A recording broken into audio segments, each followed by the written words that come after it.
नमस्कार। हमारे YouTube channel पर आप सभी का एक बार फिर से स्वागत है। मेरा यह चैनल बनाने का उद्देश्य सभी बच्चों को संस्कृत विषय की पाठ्यक्रम से संबंधित सारी सामग्री आसानी से और सरल तरीके से उपलब्ध कराना है।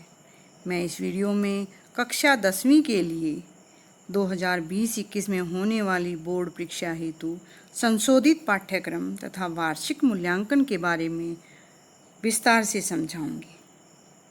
प्यारे बच्चों, आप कोरोना महामारी के कारण विद्यालय में जाकर समुचित ढंग से पढ़ाई नहीं कर पा रहे हो, इसीलिए इस वर्ष 2020-21 के लिए संशोधित पाठ्यक्रम निर्धारित किया गया है। पाठ्य पुस्तक के कुछ पाठ कम किए गए हैं। व्याकरण के विषयों के विस्तार में कुछ कमी की गई है। प्रश्न पत्र के प्रारूप में भी कुछ बदलाव हुए हैं।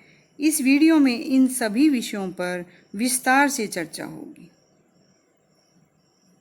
बच्चों, आप संशोधित पाठ्यक्रम का स्क्रीनशॉट लेकर संस्कृत की नोटबुक में लिख लें और अच्छे से समझ लें। और अभी से आप आपके अध्यापक द्वारा दिए जाने वाले गृह कार्य को नियमित रूप से लिखें और याद करें, ताकि बोर्ड की परीक्षा में आपको किसी परेशानी का सामना ना करना पड़े, आप अच्छे अंक प्राप्त करने में सफल हो पाएं। मैंने 10वीं कक्षा की पाठ्य पुस्तक के सभी पाठों व व्याकरण के कुछ विषयों पर वीडियो बनाई है। बाकी बचे हुए विषयों पर शीघ्र ही वीडियो बनाने की योजना है। आप मेरे चैनल पर प्लेलिस्ट में जाकर 10वीं कक्षा की प्लेलिस्ट में सभी पाठों व व्याकरण के विषयों की वीडियो प्राप्त कर सकती हैं। संशोधित पाठ्यक्रम को समझने के लिए पूरी वीडियो को ध्यान से देखें और चैनल को सब्सक्राइब कर लें। बेल आइकन को प्रेस करना तो बिल्कुल ना भूलें, ताकि आने वाली सभी वीडियो की नोटिफिकेशन आप तक आसानी से पहुंच सके। अब देखते हैं पाठ्यक्रम। वार्षिक मूल्यांकन के लिए प्रश्न पत्र 2 भाग में बटा हुआ है, ए भाग और आ भाग, जिसमें ए भाग में बहुविकल्पात्मक प्रश्न होंगे 40 अंक के, आ भाग में वर्णनात्मक प्रश्न होंगे 40 अंक के। ये पहली बार हुआ है ये परिवर्तन कि 40 अंक के आपके बहुविकल्प के प्रश्न होंगे। आपको ऑप्शन दिया होगा, 2-3 ऑप्शन दिए होंगे, उसमें से एक छांटकर आपको लिखना है और 40 अंक वर्णनात्मक में आपको पूरा विस्तार से लिखना है। अब ए भाग देख लेते हैं।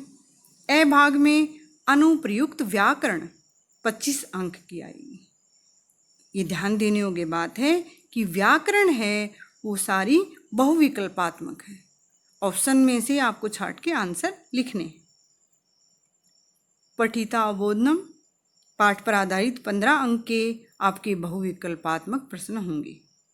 आ भाग में वर्णनात्मक प्रश्न है। अपठित अवबोधन 10 अंक का होगा। आपके प्रश्न पत्र में पहला जो प्रश्न होता है, अपठित गद्यांश होता है, वो 10 अंक का होगा।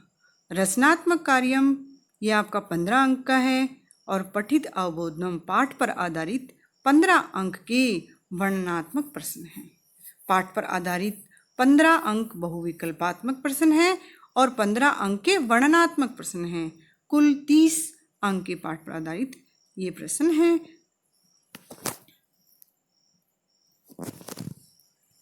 अब देखते हैं ए भाग में बहुविकल्पात्मक प्रश्न। इसमें क्या क्या आएगा 40 अंक में?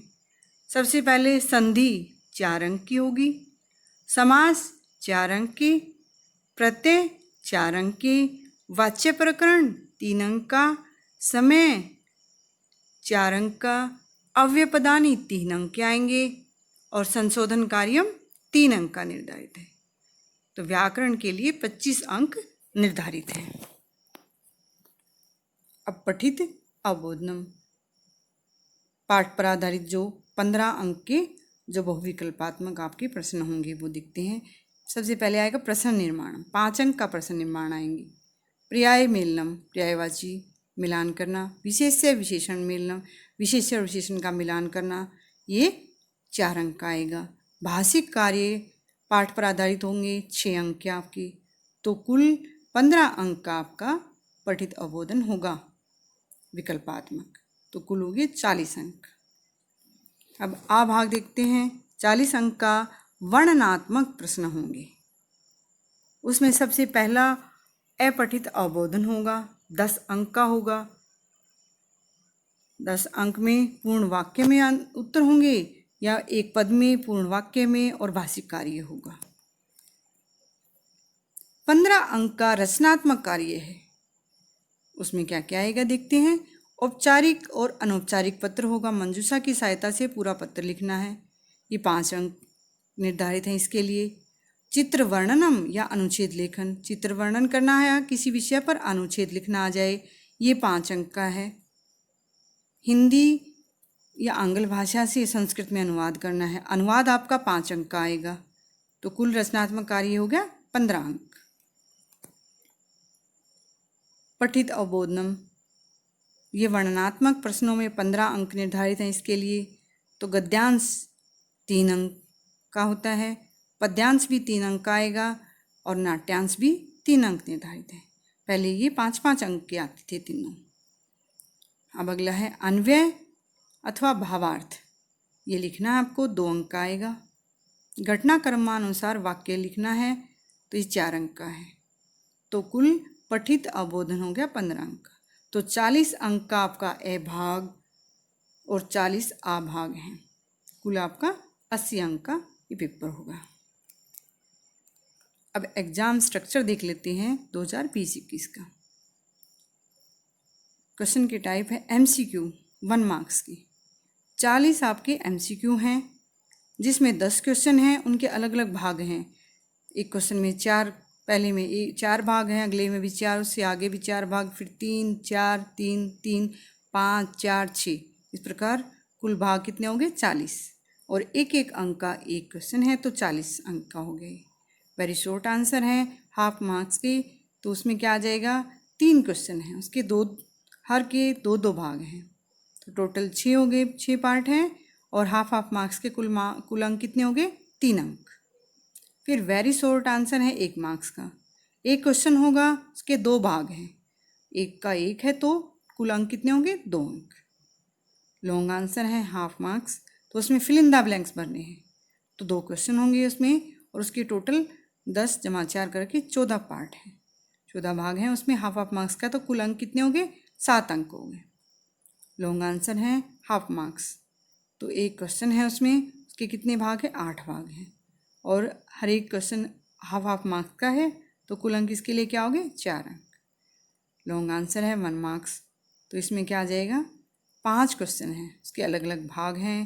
पहले में 5 भाग हैं, दूसरे में 5, तीसरे में भी 5, 2 और चौथे में 2, फिर 2, इस प्रकार 16 भाग हैं। तो कितने, एक एक अंक का एक भाग है तो 16 अंक हो गए। लॉन्ग आंसर 2 मार्क्स का एक क्वेश्चन आएगा, उसके 2 भाग हैं, तो 2 भाग, एक का 2 अंक हैं, तो टोटल कितने अंक हो गए, 4 अंक हो गए। टाइटल शीर्षक है आपका, 1 अंक का शीर्षक होगा। पहले ये 2 अंक का आता था, अब ये 1 अंक का आने लगा है। शॉर्ट आंसर क्वेश्चन है 1 मार्क्स का, तो एक क्वेश्चन होगा, उसके 3 भाग हैं, तो कुल अंक कितने होंगे, 3। इस प्रकार टोटल कितने अंक हो गए, 80 अंक हो गए। अब इस पाठ्यक्रम को पूरे विस्तार से देखते हैं कि किस किस भाग में, संधि में कितना आएगा, समास में कितना आएगा, हर विषय का अलग अलग देखते हैं। सबसे पहले बहुविकल्पात्मक प्रश्न हैं 40 अंक के, इनको देखते हैं। संधि कार्यम 4 अंक के हैं। संधि में आएंगी व्यंजन संधि है, विसर्ग संधि है, इसमें स्वर संधि नहीं है। व्यंजन और विसर्ग दोनों 2-2 अंक की है। अगला भाग है समास। समास 4 अंक के आएंगे। तत्पुरुष समास, अव्ययीभाव समास और द्वंद्व समास है। अगला भाग है प्रत्यय। प्रत्यय 4 अंक के हैं। तद्धिता 3 अंक के और स्त्री प्रत्यय 1 अंक का होगा। अगला भाग वाच्य परिवर्तन, केवल लट लकार में होगा, 3 अंक का।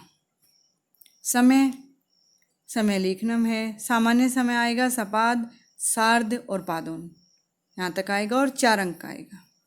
अव्ययपदानी उच्चई, चय, स्वय, है, अद्य आदि अव्ययपद हैं और ये कितने अंक के आएंगे? 3 अंक के आएंगे।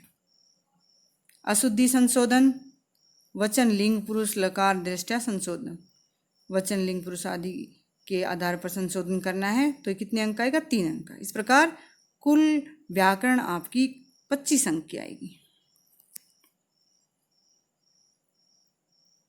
पठित अवबोधनम 15 अंक का आएगा। इसमें वाक्येषु रेखांकित पदानि अधिकृत्य प्रश्न पंच प्रश्नानाम निर्माण, 5 प्रश्नों का निर्माण करना है, ये 5 अंक का आएगा। बहुविकल्पात्मक होगा आपका। इसके बाद है पर्याय पदानाम विशेष्य विशेषण पदानाम, पर्याय पद विशेषण विशेषण पद को मिलाना है या वाक्यों में प्रयोग करना है। ये पाठ पर आधारित होंगे आपके 4 अंक के। भाषिक कार्य पाठ आधारित होंगे 6 अंक के। इसमें वाक्य में कर्ता क्रिया की पहचान करनी हो, विशेष्य विशेषण का चयन करना हो, पर्यायवाची विलोम पद का चयन करना, ये सब आएगा। तो इस प्रकार आपके 40 अंक कंप्लीट है। अब देखते हैं आभाग। आभाग वर्णनात्मक प्रश्न 40 अंक निर्धारित हैं, उसका विस्तार से एक बार देख लेते हैं। सबसे पहला आपका 10 अंक का आएगा अपठित अवबोधन। उस 10 अंक में एक पदेन उत्तरत में 2 अंक का आएगा, पूर्ण वाक्य उत्तरत 4 अंक के हैं, शीर्षक लिखना आएगा 1 अंक निर्धारित है, अनुच्छेद आधारित भाषिक कार्य 3 अंक निर्धारित हैं। भाषिक कार्य में क्या क्या आएगा? कर्ता क्रिया की पहचान करनी है, कर्ता क्रियान्विति है, विशेष्य विशेषण चयन करना है, पर्यायवाची या विलोम पद छांटना है, ये आएगा। रचनात्मक कार्य 15 अंक का रचनात्मक वर्णनात्मक प्रश्नों में ये आपको लिखना है। तो सबसे पहले आएगा संकेत आधारित औपचारिक या अनौपचारिक पत्र लिखना, मंजूषा की सहायता से पूरा पत्र लिखना है, 5 अंक निर्धारित हैं इसके लिए। इसके पश्चात चित्र आधारित वर्णन है या अनुच्छेद लेखन, ये 5 अंक का आएगा। संस्कृत में अनुवाद है, 5 अंक निर्धारित हैं इसके लिए। इस प्रकार रचनात्मक कार्य 15 अंक हो गए। पठित अवबोधनम पाठों पर आधारित 15 अंक के वर्णनात्मक प्रश्न होंगे। सबसे पहले गद्यांश पर आधारित अवबोधन कार्य होगा, तो उसमें एक पद में उत्तर और पूरे वाक्य में उत्तर, 3 अंक निर्धारित हैं। इसी प्रकार पद्यांश में एक पद और पूरे वाक्य में उत्तर देने हैं, 3 अंक निर्धारित हैं। नाट्यांश में भी 3 अंक निर्धारित हैं। पहले ये तीनों 5-5 अंक के आते थे। इसके पश्चात एक श्लोक का अन्वय लिखना है या श्लोक का संस्कृत में भावार्थ लिखना है मंजूषा की सहायता से, ये 2 अंक निर्धारित है इसके लिए। घटनाक्रम अनुसार कथा लेखनम, घटनाक्रम के अनुसार कथा को लिखना है, ये 4 अंक निर्धारित है इसके लिए। इस प्रकार आ भाग में वर्णनात्मक प्रश्नों के कुल 40 अंक हुए। अब सबसे महत्वपूर्ण बात आप नोट कर सकते हैं कि सेमसी भाग 2 आपकी पाठ्यपुस्तक में कौन कौन से पाठ आएंगे। प्रथम पाठ है, सबसे पहला पाठ सूचि पर्यावरणम, द्वितीय पाठ है बुद्धिर्बलवती सदा, तृतीय और चतुर्थ पाठ इस वर्ष नहीं आएंगे, ये केवल इस वर्ष के लिए है। फिर पंचम पाठ है जननी तुल्य वत्सला, षष्ठ पाठ है सुभाषितानि, सप्तम पाठ है सौहार्दम प्रकृति शोभा, अष्टम पाठ है विचित्र साक्षी, नवम पाठ है सूक्ते। इस प्रकार आपके इस साल केवल 7 पाठ आएंगे। केवल आपको इन पाठों को अच्छे से तैयार करना है। पाठ्यपुस्तक आपकी सेमसी भाग 2 है, आप उसको खरीद सकते हैं या ऑनलाइन भी आप उसको डाउनलोड कर सकते हैं। 20 अंक आपके आंतरिक मूल्यांकन के होंगे, जिसमें 5 अंक आपके ये पीरियोडिक एग्ज़ाम हैं उस पर आधारित होंगे। जो आप में उत्तम अंक होंगे जिस परीक्षा में, उस पर आधारित आपके अंक लग जाएंगे 5 अंक में से। बहुविध मूल्यांकन है, जैसे कक्षा में पाठ पढ़ा जा रहा है, लघु मूल्यांकन है, प्रश्नोत्तरी है, मौखिक की परीक्षा है, प्रतियोगिता है। इस प्रकार इनके अध्यापक इन सब विषयों के आधार पर आपके 5 में से अंक देंगे। निवेश सूचिका है, कक्षा कार्य है, सुलेख कैसा आप लिख रहे हैं। अब आपको अध्यापक काम भेज रहे हैं, लेकिन उस काम को आप लिख के और अध्यापक के पास भेज रहे हैं, उसके आधार पर आपके 5 अंक लगेंगे। से अगला है श्रवण भाषण लेखन कौशल है। कोई भी कहानी सुना सकते, कहानी, संवाद, भाषण, नाटक, वार्ता, कोई गीत, श्लोक गायन, श्लोक उच्चारण हो सकता है। और इस प्रकार लेखन में आप जैसे कोई भी अनुच्छेद लिख सकते हैं किसी देश पर, अपने माता पिता, गुरु, पर्यावरण, विद्या, योग, समय का सदुपयोग, शिक्षा, अनुशासन आदि विषयों पर आप लिख सकते हैं, प्रोजेक्ट तैयार कर सकते हैं। कोई कथा लिख सकते हैं, श्रुतलेख, शुक्ति लेखन, शैक्षिक भ्रमण का कोई भी वर्णन करना है। तो इस प्रकार ये गतिविधियाँ उदाहरण के रूप में दी गई हैं। इसके अतिरिक्त भी अन्य गतिविधियाँ हो सकती हैं। तो आंतरिक मूल्यांकन के 20 अंक निर्धारित हैं। इस प्रकार हमने आप अच्छे से इस संशोधित पाठ्यक्रम को समझ पाए होंगे। अगर वीडियो अच्छी लगी हो तो लाइक करें, शेयर करें, कमेंट करें। वीडियो देखने के लिए धन्यवाद। मिलते हैं अगली वीडियो में, तब तक के लिए नमस्कार।